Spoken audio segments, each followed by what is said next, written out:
Olá, meu querido irmão, muito bem-vindo para a nossa reflexão dominical deste 8º domingo do tempo comum, ano C, 2 de março. Hoje nós temos uma liturgia eminentemente sapiencial que quer nos ensinar uma sabedoria que é própria da palavra de Deus. Primeira leitura do Eclesiástico, que diz que nós não devemos elogiar a ninguém, não vivermos as aparências e não interpretarmos ninguém a partir das aparências, sem antes ao menos ouvir alguém falar. Depois, o Salmo que nos diz como é bom agradecermos ao Senhor, lembrando a beleza do louvor que deve ressoar nos lábios do que crê. Depois também a carta aos Coríntios, ainda a primeira carta, capítulo 15, o apóstolo Paulo nos exortando que nós permaneçamos firmes e inabalável, empenhando-nos cada vez mais na obra do Senhor, ou seja, em evangelizar e em construir o homem novo que Cristo nos deu pela graça batismal, que está em nós. E o Evangelho de São Lucas, capítulo 6, de 39 a 45, Jesus que conta aquela parábola, pode um cego que guiar outro cego, e ao mesmo tempo, como pode dizer o teu irmão, deixa-me tirar o cisco do teu olho, quando tu mesmo não vê a trave que está no seu. A boca fala daquilo que o coração está cheio.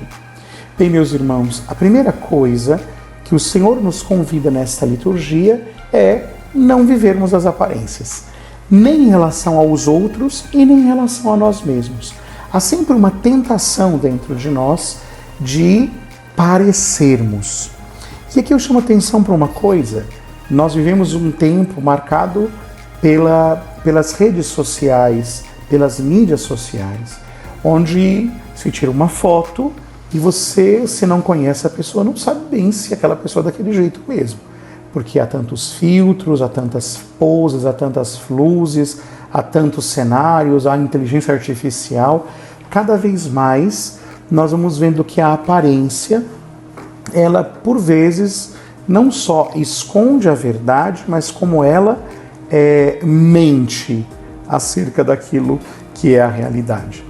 Portanto, a palavra de Deus nos diz: se vai se colocar diante de alguém, tenha muito critério para julgar esta pessoa, tanto para o bem quanto para o mal. Escute-a, mas escute-a no sentido de perceber aquilo que está dentro do seu coração. Como o próprio Senhor vai dizer no Evangelho, a boca fala daquilo que o coração está cheio. É preciso tempo para discernir. E por isso também, ao perceber alguém, nós precisamos ter critério, não sair elogiando, por aí a todo mundo, à torta e à direita, como a gente diz, Porque, primeiro, pode ser errado. Segundo, você pode inflar a pessoa de orgulho, de vaidade. E terceiro, você pode fazer as pessoas fazerem mau juízo de alguém. Tanto porque esta pessoa é boa e você está dizendo mal, ou esta pessoa é má e você está apresentando-a como boa. Aliás, mesmo quando nós descobrimos que alguém erra, Quando alguém erra, muitas vezes o que nós fazemos, ou o que se faz, é de expor a debilidade do outro.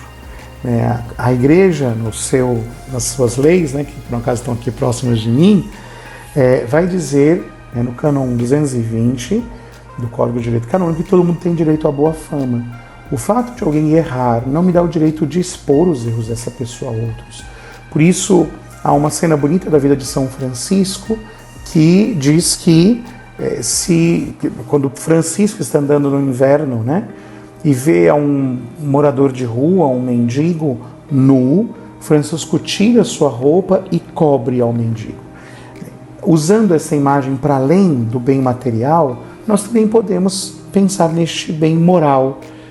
Se eu vejo a fraqueza do outro, se eu vejo a nudez do outro, se eu percebo o erro do outro, a minha missão, em primeiro lugar, é cobrir a nudez dele para que outros também não percebam. É verdade que muitas vezes exortá-lo para sair daquele erro. Porque Jesus não fala que há um problema de guiar aos que estão no erro.